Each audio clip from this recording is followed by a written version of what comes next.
This is a packet of eggplant seeds, or if you're from Europe, you might know it as aubergine, or if you're from India, you might know it as brinjal. Regardless of what you call it, this can be a great plant to grow in the garden, but it requires a lot of heat and a very long season to grow from seed. So for many of us, it's best to start the seeds indoors, and that's what I'm going to show you today.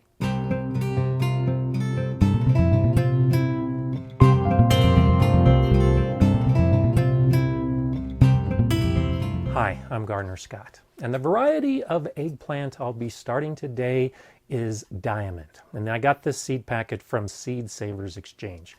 Whenever I get ready to sow my seeds, the first thing I do in advance is to read the seed packet because it often has some very important information, some prep work you might need to do to start your seeds, and that's especially true for a plant like eggplant. So as I read the instructions, it tells me to start the eggplant indoors 6 to 9 weeks before the average last frost. So to prepare for that, I got my calendar out and I backed up 6 to 9 weeks and I selected the date to start the seeds. That's today. Then it tells me to soak the seeds first to encourage germination and then sow 1/4 inch deep. Well, I went ahead and did that. I put water in this little yogurt cup and then I put the seeds in to soak. Doesn't say how long, but it really doesn't need to be more than probably 30 to 60 minutes. As I continue to read the seed packet, it says use bottom heat for a week to 10 days will help with sprouting. And so this is where I'm going to put the seeds. I've already got my heat mat in place. It's plugged in and warming up. And then I'll transplant when the soil is warmed in a location that gets 8 to 10 hours of direct sun. And I've already got that spot picked out in my garden. So with that little bit of prep work, soaking the seeds, getting a heat mat ready, but more importantly, identifying the date, now I can get ready to actually sow some seeds. It's also a good idea to have the container, in this case I'm using a 72 cell planting tray, and the seed starter mix all ready to go. This is my own blend of peat moss and perlite. And so now I'll use the seed starter mix and start filling these cells. So now I'm just scooping the seed starter mix into this tray. And I'll spread it around. I'll be doing a lot more sowing today and in the next couple days. It's not just the eggplant, but for the beginnings of this tray, that's what I'm starting with today. You can use any bagged seed starter mix. You don't have to use a special recipe like I do. And my special recipe isn't that special. It's just peat moss and perlite. And if you go to your garden center and look at the ingredients on seed starter mixes, chances are you're going to see that it's peat moss and perlite, or maybe cocoa coir and perlite.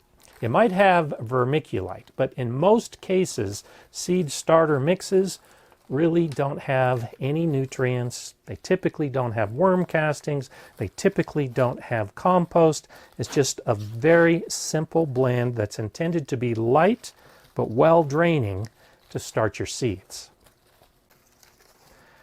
And so with the cells mostly filled, I'll come back and just take 2 fingers. Try to eliminate any big air pockets that might have formed. I don't really want to compress this soil. I don't want it to be dense, but I do want to try to get as much of the air out as I can so that there's nothing but the seed starter mix in each of these cells. And then with that done, it looks like I need a little bit more. And typically what you'll find is the middle of the tray fills up very easily, but you'll have to work a little bit to get the edges. That's no big deal.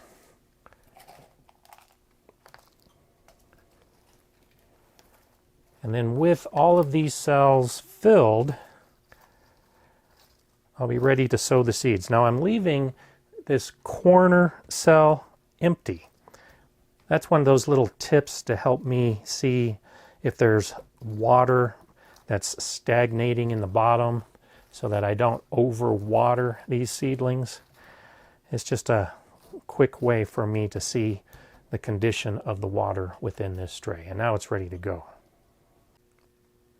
Another bit of prep work that can make things go a little bit faster is to figure out ahead of time where you're going to sow your seeds. Now, I laid out this grid of 72 squares, and I've identified that in these 2 rows, I'm going to put my eggplants. And each of these squares correspond to one of the cells in my tray. So I'm planning on doing 12 of the eggplant seeds today. The tray and soil is ready, my sowing plan is ready, and so now it's time to just put the seeds in. Now they've been soaking for a while, so now I'm just going to pour off the water. And one of the things about using this particular method of soaking the seeds ahead of time is that viable seeds are more likely to sink to the bottom. Often you can test your seeds because dead seeds or seeds that have dried out too much will typically float to the top. All of these seeds sank, so I should expect viability for all of these seeds. And it turns out I have 14 seeds. I'll be putting the 14 into these cells. And with the water all the way out now, I'll just take the seeds, put them in my hand,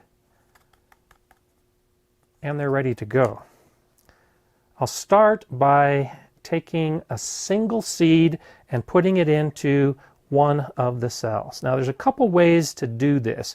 I like to lay the seeds out ahead of time, and on my wet fingers they're tending to stick.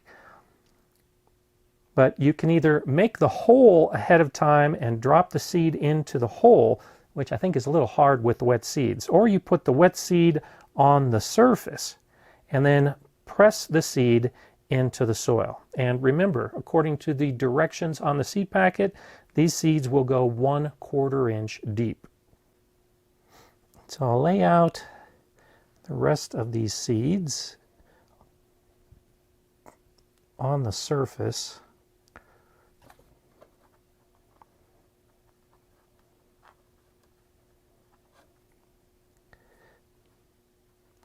And then I'll be ready to put them in the soil. And a couple of these did get 2 seeds.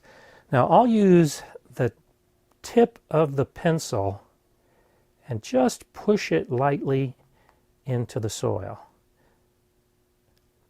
Another option is to actually use the eraser. Typically the eraser is about 1/4 inch, and so we can also use the eraser and use that as kind of a measuring tool to push the seeds in. Either way works. The idea is just to cover lightly with soil.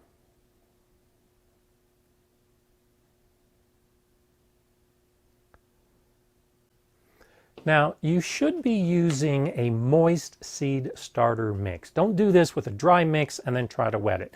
Start with a moist mix.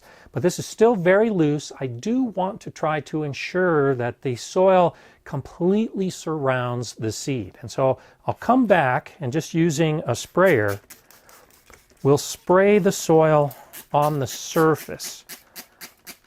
This further moistens it, but it also helps the soil settle a little bit around the seed. Now, I will be starting more seeds in this tray, so I'll continue to add the seeds. But just to show you what I do at this step, assuming all the seeds are in the tray, and now we've moistened the top, we can put our plastic dome over, and this will help hold the humidity and help really improve our chances of germination. Now, you can sow in individual pots like this yogurt cup or some of these black plastic ones that I have. There's no problem with that. If you do that, you should still cover, but you can use all kinds of other options. You can use plastic food trays, you can use plastic bags. You just want to use something to hold in the humidity at this point. And so now we're ready to put this on heat, and under lights. So I'll place it on the heat mat, and then I'll turn on the lights. And then I just wait for germination. Now, eggplant seeds are slow to germinate. It might take 1 to 2 weeks before I start seeing the little seedlings start to peek up above the soil surface. And so I'll leave this plastic dome in place during that entire time, 1 to 2 weeks easily. When I see the seed sprout, I'll still leave the dome in place for a period of time because I'm expecting that they'll germinate at slightly different rates. The heat mat definitely helps. Without the heat mat, it might be 2 to 4 weeks for germination, and even then, the germination probably isn't going to be very high. The heat mat definitely helps, the dome helps, and then once the plants emerge and start setting their leaves, then I'll take the dome off. I opt to turn the lights on right away because I think it's a good habit to get into. First, you might forget to get the lights on before the seeds germinate. And especially when you're growing lots of different seeds within a tray, they're going to be germinating at different rates. As soon as that seedling emerges from the soil, it needs to be exposed to light. So by turning them on early, it accounts for any seed that might be the first to germinate as well as the seeds that take a little bit longer. They're all going to get the light as soon as they break the soil surface. This particular eggplant, the diamond, is the one that I've selected to monitor as part of the single seed challenge this year. And that's an idea where you take a single seed and track it from the point that you sowed it to the point that you harvest it, and maybe even to the point when you put it in your compost pile. So I've gone ahead and identified one of these middle cells as the seed that I'm going to monitor from this point forward. And that's another reason to use a system like this when you're sowing your seeds, because I can mark down on that square when that seed germinates, in addition to all the other seeds that are growing in this particular tray. That way, I have a better idea in the future. I know it's supposed to be between 1 and 2 weeks of germination. Well, now I know today's date of sowing, and I can specify exactly which day it is that each of these seeds germinate. And I can enter that into my garden journal for years ahead so that I have a better idea of when all the different seeds germinate. I think that's important information. And I'll continue to track this seed as part of the single seed challenge, and I'll show that in other videos. When the seeds germinate and begin to grow, then I'll treat them as seedlings. And so the care is a little bit different. And if you're interested in that next step, well, then I suggest you watch one of these videos next so you can see how I take care of my little plants. I'm Gardener Scott. Enjoy gardening.